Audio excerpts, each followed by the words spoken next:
नमस्ते दोस्तों, आइए जानते हैं झारखंड की ताजा खबरें। वीडियो को लाइक कीजिए और अगर अभी तक आपने चैनल को सब्सक्राइब नहीं किए हैं तो चैनल को सब्सक्राइब कर लीजिए। भारत सरकार ने ग्रामीण इलाकों में गरीब और बेघर परिवारों को पक्का घर उपलब्ध कराने के लिए प्रधानमंत्री आवास योजना ग्रामीण PMAYG की नई सूची जारी कर दी है। इस योजना का लाभ उन लोगों को मिलेगा जिन्होंने आवेदन किया था और पात्र पाए गए हैं। नई लिस्ट में जिनका नाम शामिल है उन्हें केंद्र सरकार की ओर से 1,20,000 रुपये से 1,30,000 रुपये तक की राशि सीधे बैंक खाते में दी जाएगी। यह रकम घर के निर्माण के लिए चरणबद्ध रूप में जारी की जाती है ताकि हर ग्रामीण परिवार का अपना पक्का घर बन सके। रांची समेत 5 जिलों में आवास बोर्ड के करीब 5,200 फ्लैट तोड़े जाएंगे। इन फ्लैटों की जगह 8 मंजिला इमारतें बनेंगी।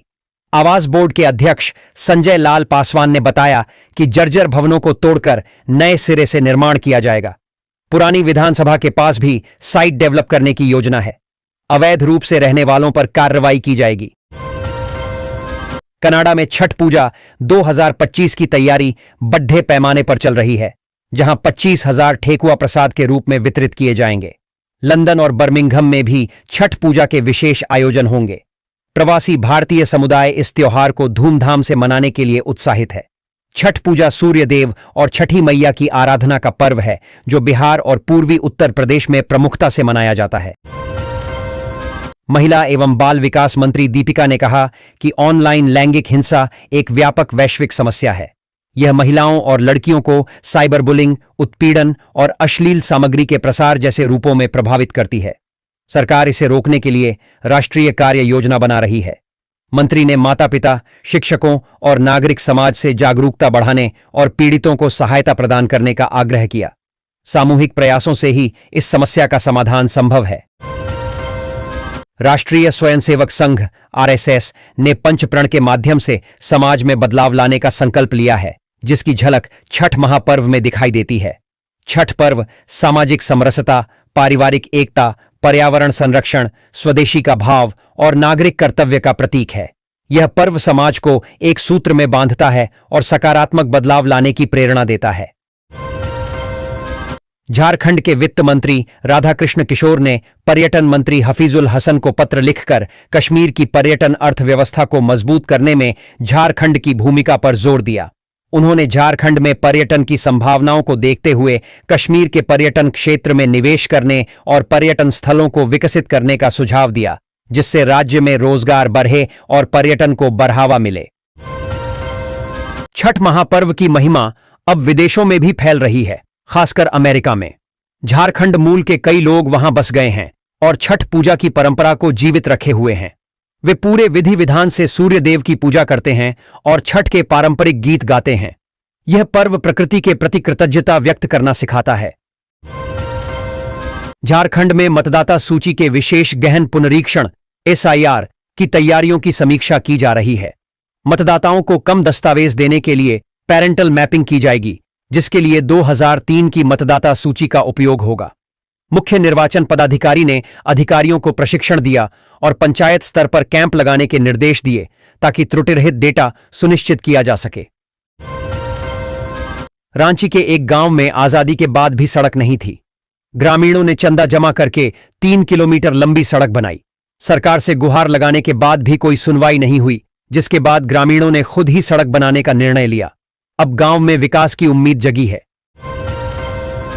IG अभियान डा माइकल राज S ने संगठित अपराध पर नियंत्रण के लिए 6 जिलों के SSP SP के साथ वीडियो कॉन्फ्रेंसिंग की। उन्होंने आपराधिक गिरोहों के सरगनाओं पर सख्त कार्रवाई करने, जमानत पर छूटे अपराधियों पर निगरानी रखने, फरार सदस्यों को गिरफ्तार करने और अवैध संपत्ति पर कार्रवाई करने के निर्देश दिए। जमानतदारों का सत्यापन करने का भी आदेश दिया गया है। जमशेदपुर के टाटानगर रेलवे स्टेशन पर छठ महापर्व के गीतों से भक्तिमय माहौल बन गया है। रेलवे प्रशासन ने यात्रियों का स्वागत छठ गीतों से किया, जिससे स्टेशन पर बिहार और झारखंड की संस्कृति का सम्मान हो रहा है। छठ पूजा के अवसर पर यह पहल यात्रियों को घर की याद दिला रही है और उन्हें खुशी दे रही है। देश के अन्य स्टेशनों पर भी ऐसे ही गीत बज रहे हैं। झारखंड के देवघर स्थित संग्रहालय कोल्हान की पहचान बन गया है। इसकी अनूठी कला और संस्कृति ने विदेशी मेहमानों को प्रभावित किया है। संग्रहालय में कोल्हान की ऐतिहासिक धरोहर, कलाकृतियां, वस्त्र और ऐतिहासिक वस्तुएं प्रदर्शित हैं। विदेशी पर्यटकों ने इसकी सुंदरता और ऐतिहासिक महत्व की सराहना की है, जिससे देवघर में पर्यटन को बढ़ावा मिल रहा है। घाटशिला विधानसभा उपचुनाव में सियासी अटकलें तेज हैं। झामुमो ने रामदास सोरेन के पुत्र सोमेश को मैदान में उतारा है, जबकि भाजपा ने बाबूलाल सोरेन को। जेएलकेएम के जयराम महतो की उम्मीदवारी ने मुकाबले को त्रिकोणीय बना दिया है। जयराम को मंत्री बनाने की अटकलों को भाजपा आजसू की साजिश बताया जा रहा है। Hero hockey India league HIL 2025 से 26 का शेड्यूल शनिवार को जारी कर दिया गया। इस बार का सीजन रोमांच और नए जोश से भरा रहेगा। महिला लीग की शुरुआत 28 दिसंबर 2025 से होगी और सभी मैच रांची के मरांग गोम के Jaipal Singh Munda astroturf hockey stadium में खेले जाएंगे।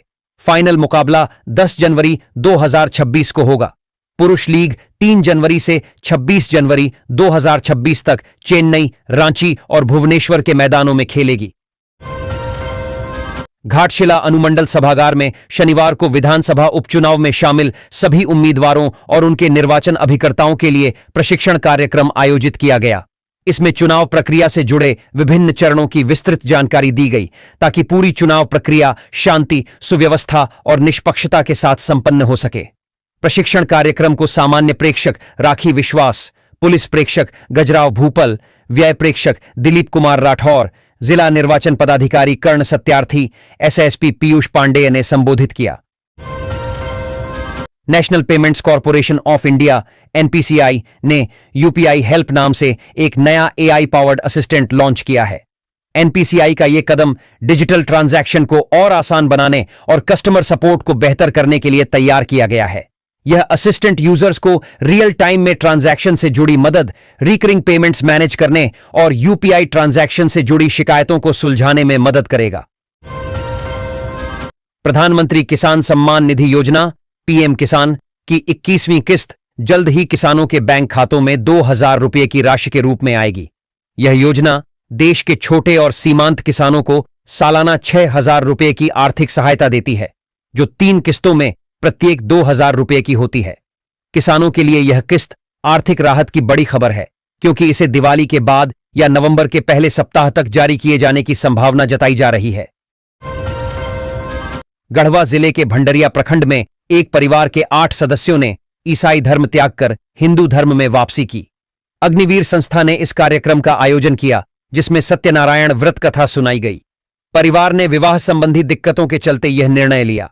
हिंदू समाज ने उन्हें प्रोत्साहित किया और संस्था ने सहायता प्रदान की। इस वर्ष झारखंड ओलंपियाड परीक्षा का पैटर्न बदल गया है। अब 5 अलग अलग विषयों की जगह एक संयुक्त परीक्षा होगी, जिसमें अंग्रेजी, गणित, विज्ञान, सामाजिक विज्ञान और सामान्य ज्ञान से प्रश्न होंगे। यह परीक्षा OMR शीट पर होगी और सरकारी स्कूलों के कक्षा 7वीं से 9वीं तक के छात्र इसमें भाग लेंगे। बंगाल की खाड़ी में बने निम्न दबाव के कारण चक्रवातीय तूफान बनने की संभावना है। हालांकि इसका असर 27 अक्टूबर से ही झारखंड में भी देखने को मिलेगा। मौसम विशेषज्ञों ने बताया कि 28 से 31 अक्टूबर के बीच राज्य के कई जिलों में भारी बारिश की संभावना है। यह जानकारी रांची मौसम केंद्र ने 26 अक्टूबर 2025 को दी। झारखंड कुर्मी विकास परिषद की केंद्रीय कार्यकारिणी की बैठक RTC BEd कॉलेज बूटी में रविवार को हुई। अध्यक्षता परिषद के केंद्रीय अध्यक्ष रणधीर चौधरी ने की। बैठक में सर्वसम्मति से झारखंड कुर्मी विकास परिषद के महासचिव के पद पर सुनील कुमार महतो व रांची जिलाध्यक्ष रामनाथ महतो को मनोनीत किया गया। बैठक में 25 दिसंबर को होने वाले परिषद के वार्षिक महासम्मेलन की तैयारी के लिए राज्य के प्रत्येक पंचायतों में जनसंपर्क अभियान चलाने का निर्णय लिया गया। झारखंड राज्य सरकार ने राज्य के अंतर्गत मनिया सम्मान योजना लागू की हुई है और इस योजना के माध्यम से आवेदन करने वाली लाभार्थी महिलाओं तक कष्ट की राशि पहुंचाई जा रही है, जिसमें महिलाओं को 2,500 रुपये की राशि मिलती है। यह योजना राज्य सरकार ने महिलाओं के सशक्तिकरण और महिलाओं को आर्थिक रूप से मजबूत बनाने के उद्देश्य शुरू की है। इस योजना की 16वीं किस्त में हर बार की तरह महिलाओं को 2,500 रुपये की राशि मिलेगी। बीमा सखी योजना LIC और केंद्र सरकार की एक पहल है जिसका उद्देश्य महिलाओं को आत्मनिर्भर बनाना और उन्हें रोजगार प्रदान करना है। इस योजना के तहत चयनित महिलाओं को बीमा एजेंट बनने के लिए 3 साल की ट्रेनिंग दी जाती है।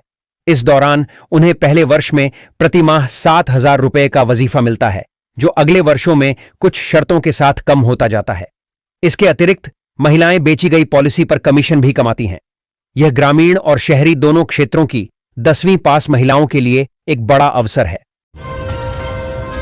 नागरिकता संशोधन कानून किसी की नागरिकता छीनने का नहीं, बल्कि नागरिकता देने से जुड़ा है। इसके बावजूद राहुल गांधी उसके विरोध में अड़ गए कि इसके जरिए संविधान से खिलवाड़ हो रहा है। उनसे सवाल बनता है कि क्या 1958 में केंद्र की सरकार उन शरणार्थियों से वादा करके संविधान के साथ खिलवाड़ DDH कर रही थी? राहुल गांधी का यह रवैया कुछ और नहीं, बल्कि तुष्टीकरण की पराकाष्ठा ही है। इससे न केवल उनकी साख प्रभावित हो रही है, अपितु कांग्रेस का समर्थन भी दरक रहा है। घाटशिला विधानसभा उपचुनाव में झामुमो और भाजपा के बीच कांटे की टक्कर है। मुख्यमंत्री हेमंत सोरेन के लिए यह सीट प्रतिष्ठा का प्रश्न है। लगभग 45% आदिवासी और 45% OBC मतदाताओं के साथ कुद्दमी समुदाय का मुद्दा भी महत्वपूर्ण है। देखना यह है कि मतदाता तीर का साथ देते हैं या कमल खिलाते हैं। झारखंड कांग्रेस विधायक दल के नेता प्रदीप यादव राजनीति के साथ अपने शौक को भी महत्व देते हैं। छठ पर्व पर उन्होंने तबला बजाते हुए एक वीडियो साझा किया जिसमें उनकी कला और भक्ति का संगम दिखा। वे हर साल अपने गांव में सांस्कृतिक आयोजन करते हैं जिससे स्थानीय कलाकारों को प्रोत्साहन मिलता है। केंद्र सरकार ने भागलपुर दुमका रामपुरहाट रेलखंड के दोहरीकरण को स्वीकृति दी है। इस परियोजना से 77 किलोमीटर की दूरी कम होगी और ट्रेनों की आवाजाही सुगम होगी। इससे यात्रियों को सुविधा होगी, समय की बचत होगी और क्षेत्र के आर्थिक विकास को बढ़ावा मिलेगा। कनेक्टिविटी में सुधार होगा और रोजगार के अवसर बढ़ेंगे। बंगाल की खाड़ी में बन रहे निम्न दबाव का असर झारखंड में दिखने लगा है, इसलिए आकाश में हल्के बादल छाने लगे हैं।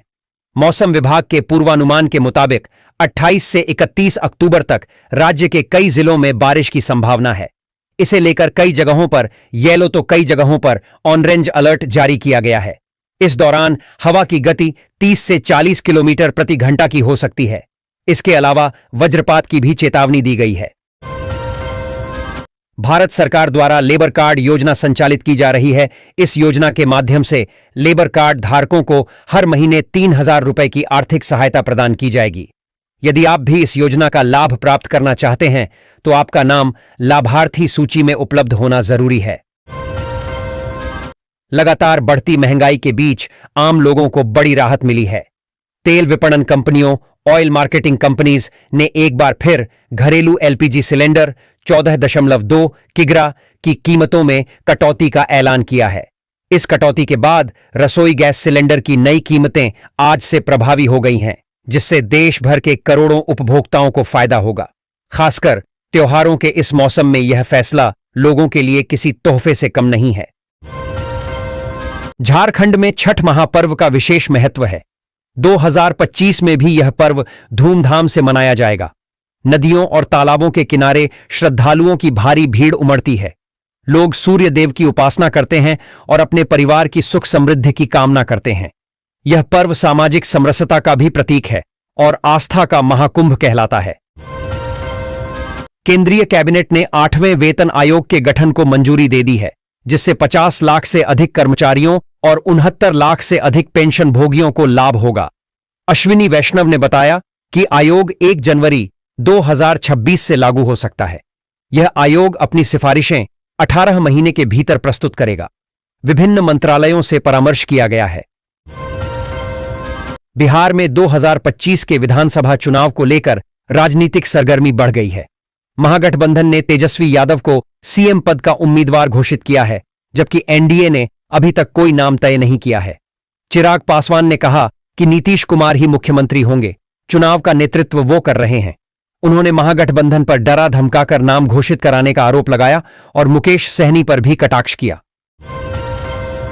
भारत और ऑस्ट्रेलिया के बीच 5 मैचों की T20 सीरीज का पहला मैच 29 अक्टूबर को कैनबरा के मनुका ओवल स्टेडियम में खेला जाएगा। यह पिच बल्लेबाजों के लिए फायदेमंद मानी जाती है, जहां तेज आउटफील्ड और उछाल के कारण शुरुआत में तेज गेंदबाजों को मदद मिल सकती है, जबकि स्पिनरों को भी यहां अच्छा समर्थन मिलता है। इस मैदान पर हाई स्कोरिंग मैच की उम्मीद है। भारत इस सीरीज के जरिए T20 विश्व कप 2026 की तैयारियों को परखेगा।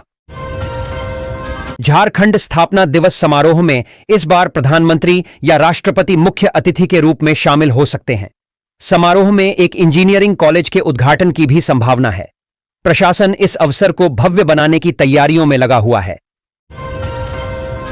झारखंड सरकार ने राज्य में संगीत, नाटक, ललित कला और साहित्य को बढ़ावा देने के लिए संगीत नाटक अकादमी, ललित कला अकादमी और साहित्य अकादमी की स्थापना को मंजूरी दी है।